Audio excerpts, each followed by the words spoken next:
Horses out, we have Towan. It's fast to begin. Moving a party out so now. Blonde Ambition, Prima Ballerina. Down on the inside, Corduo, Sugar Mike, Loretta, Virgin Exchange, Adhika in, and Lord of the Sun. And going along for the first turn, Prima Ballerina is running by the rail. And on the outside, Blonde Ambition. Corduo is racing in third, and in fourth, moving a party outside, Sugar Mike. 4 lengths OMP, Virgin Exchange, Loretta comes next, Pawanitsa, Adhika in, and Lord of the Sun, they swing into the back. Prima Ballerina, Baya Bananek, Blonde Ambition is on the outside second. Sugar Mike now moving up to take third, and in fourth, Corduo, Loretta, and Virgin Exchange.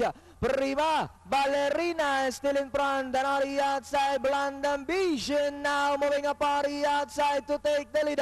It's now Blonde Ambition by about 3 for Balenka. Prima Ballerina in second, moving up Sugar Mike on the outside, third, Corduo as they come down to the last 200. And it's still Blonde Ambition by about 2 lengths.